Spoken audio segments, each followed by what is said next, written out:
안녕하세요, 신작가입니다. 최근 일본에서는 여러가지 문제들이 다발하고 있고 일본 사회에 커다란 혼란을 주고 있습니다. 이 중 키시다 총리의 비서관의 발언은 세계적 이슈가 됐습니다. 아라이 마사요시 총리 비서관은 지난 3일 기자들과의 만남에서 동성혼에 대해 다음과 같은 발언을 했습니다. 보기도 싫다, 옆집에 사는 것도 싫다, 인권과 가치관은 중요하지만 이것을 허용하면 나라를 버리는 사람이 나온다. 이후 자신의 발언이 논란이 되자 아라이 비서관은 바로 부적절한 발언이었다라며 이를 처리하겠다고 사과했습니다. 논란이 커지자 키시다 총리는 아라이 총리 비서관에 대해 그의 발언은 포용적 사회를 추구하는 정부의 목표에 배치된다라며 이번 사안을 몹시 심각하게 받아들이고 있고 이에 따라 해임을 결정했다라고 밝혔습니다. 아베 전 총리는 비국민이라는 말을 입에 달고 살았을 정도로 차별적 모습을 가장 강하게 보여줬습니다. 그런데 일본 정부는 혐오를 부추기는 행동을 멈추고 국내 문제들을 해결하는 데 전력을 다해야 할 것입니다. 최근 일본의 고질병이라고 할 수 있는 국내 문제 중 역대급 사건이 온천에서 터졌습니다. 최근 일본 사회를 혼란에 빠뜨린 가장 큰 이슈로 회전초밥집 테러를 들 수 있습니다. 일본에서는 회전초밥집에 방문해 점 내에 간장을 핥거나 침을 묻힌 손가락으로 초밥을 만진다든가 초밥 안에 다량의 와사비를 넣는 등 문제의 행동을 한 것을 SNS에 올리는 행위가 급격히 늘어났습니다. 이런 행위가 알려지자 우선 반응한 것은 고객들이었습니다. 회전벨트에 돌아가는 회전초밥집의 초밥에 대한 신뢰에 금이 가면서 고객의 발길이 뜸해진 것입니다. 고객들은 다음과 같은 반응을 보였습니다. 침 동영상으로 정말 구역질이 나서 스시로만이 아니라 회전초밥집은 평생 가고 싶지 않다. 스시로 평생 가지 않겠다고 결심했다. 회전초밥집 중 스시로를 가장 좋아하는데 지금까지 본 것 중 최악의 더러운 동영상을 보게 되어 정말 구역질이 나네요. 앞으로 초밥을 먹을 수 있을지 너무 충격적이어서 용서할 수 없습니다. 스시로 갈까 했는데 저 동영상 보니까 진짜 갈 마음이 사라졌다. 안심하고 사용할 수 없다. 기분 나쁘다. 더럽다. 이번 사건을 통해 해당 음식점에 가는 것에 대해 묻는 야후 재팬의 설문조사 결과입니다. 무려 92%의 네티즌이 가는 것에 불안하다고 말하고 있습니다. 반면 신경 쓰이지 않는다는 의견은 7%에 불과합니다. 이후 스시로는 더 큰 타격을 받게 됩니다. 스시로 평생 가지 않겠다. 혀로 낼름 고교생에 의한 심각한 소문 피해 하루 만에 시가총액 약 168억엔 상실. 실제 반응은 스시로의 시가총액 168억엔이 사라지는 일이 발생했습니다. 한때 스시로의 시가총액이 168억엔, 즉 하나 약 1600억 원이나 증발해버리는 일이 발생했습니다. 철없는 애들 장난으로 인해서 기업이 무너질 위기까지 맞이한 것입니다. 상황이 이렇게 심각하게 돌아가자 스시로는 빠르게 공식 입장문을 발표했습니다. 내용을 한마디로 요약하면 형사 민사 고소에 들어가겠다고 발표한 것입니다. 스시로 물컵 핥은 고교생의 아버지가 눈물의 사과, 본인은 상당히 반성하고 있습니다. 동영상 촬영은 하지 않았다. 일이 커지자 가해자 부모가 눈물로 사과하는 일도 벌어졌습니다. 이번 사건은 눈물의 사과로 끝나지 않았습니다. 스시로 민폐 행위, 고등학교 민원 전화 폭주, 과도한 클레임은 범죄가 될 가능성도. 가해 학생의 고등학교에 비난 전화가 폭주하고 있습니다.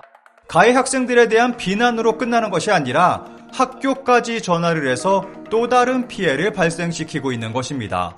회전초밥 민폐 행위, 평생 대가 치를 수도, 개인 파산도 배상 책임 면치 못할 가능성. 변호사닷컴의 기사로 가해자들은 개인 파산을 신청해도 빠져나갈 수 없을 것이라 말하고 있습니다. 스시로만이 아니라 하마스시 등도 같은 피해를 입었고 이들 기업도 고소에 참여하고 있습니다. 이들 기업들은 수십억 원 규모의 손해배상 청구를 할 것으로 예상되고 있고 법률상 개인 파산을 신청해도 손해배상의 의무가 사라지는 것은 아니라고 설명하고 있습니다. 한마디로 평생 대가를 치러야 한다는 것입니다. 이 가운데 놀라운 일도 벌어지고 있습니다. 많은 사람들이 스시로를 돕고 싶다며 SNS상에서는 스시로를 돕고 싶다라는 해시태그 운동이 벌어지고 있습니다. 이와 함께 스시로에서 식사하는 모습을 인증하며 먹어서 응원 운동도 벌어지고 있습니다. 이 운동의 영향으로 스시로를 찾는 사람들이 점점 늘어나는 놀라운 일이 벌어지고 있습니다. 현재 일본의 회전 초밥집들은 직접 초밥을 서빙하는 형태로 바뀌고 있습니다. 일본에서는 이번 사건으로 인해 회전 초밥집이 사라질 것이라는 견해도 나오고 있습니다. 회전 초밥의 민폐 행위는 왜 일어나나 전문가들이 지적하는 기계화의 폐해란, 일부 전문가들은 기계화의 폐해라며 지적합니다. 사람이 사라진 지나친 기계화, 보는 눈이 사라지자 부정이 일어나기 쉽고 그 결과 지금의 결과를 초래했다는 것입니다. 이번 일본의 회전초밥 테러는 우리에게도 많은 생각을 하게 합니다. 이 가운데 일본 온천에서는 역대급 사건이 터져 큰 논란이 되고 있습니다. 도찰의 천재가 이끄는 그룹 16명 적발, 남자 30년 전부터 1만 명 도찰, 일본 전국의 온천을 30년간 도찰한 범인이 잡혔습니다. 조직적으로 노천탕을 도찰한 범죄 조직이 잡혔습니다. 조직의 리더격인 50세 남성은 경찰 조사에서 20살 무렵인 30년 전부터 100곳 이상의 온천에서 적어도 1만 명 이상은 도찰했다라고 진술해 일본 전역을 충격에 빠뜨렸습니다. 경찰은 2021년 12월 조직의 리더를 체포했고 이후 1년여에 걸쳐 일당 검거 작전을 전개해 11개 광역단체에서 총 16명을 검거했습니다. 이들의 활동 장소는 오키나와를 제외한 일본 전국이어서 피해 조사를 하는 것도 많은 시간이 걸릴 것으로 예상되고 있습니다. 경찰은 그동안 관계처 80개소를 수색했고 하드디스크, PC 등 1200점이 넘는 증거물을 압수했습니다. 이들이 사용한 장비도 커다란 충격을 주고 있습니다. 야생 조류를 촬영할 때 사용할 법한 장비들을 가지고 도찰을 해왔습니다. 굉장히 고가의 전문 장비들이 압수돼서 많은 이들을 놀라게 했습니다. 장비의 종류도 다양하다는 것을 알 수 있었습니다. 보시는 화면은 야후재팬에서 도찰로 검색해서 나온 기사들의 일부입니다. 놀라운 것은 보시는 모든 기사가 2월에 나왔다는 것입니다. 일본에서는 도찰 관련 사건이 굉장히 많이 일어나고 있다는 것을 알 수 있습니다. 이번 도찰 조직이 검거됐다고 안심할 수 없는 곳이 일본이라고 생각합니다.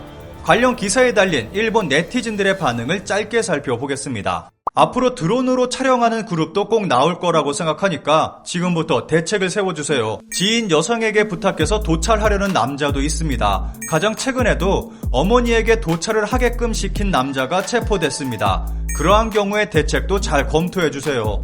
여관 이름까지 나오다니 회전초밥이나 우동집의 민폐 동영상 같은 소동이 아니다. 손님이 안 오게 될지도 모른다. 엄보일도 그렇지만 얼굴을 공개하면 조금 억제 효과가 있을 텐데 왜 못하는 거지? 연예인도 피해를 입었구나. 피해 신고를 하면 본인 임을 증명해버리니까 넘어간 것 같은데 아무리 봐도 본인이었다. 총리비서관 동성애자는 기분 나쁘다. 이성애자가 그룹으로 도찰하거나 한 동영상을 돌리고 있다고요. 기분 나쁘지 않나요?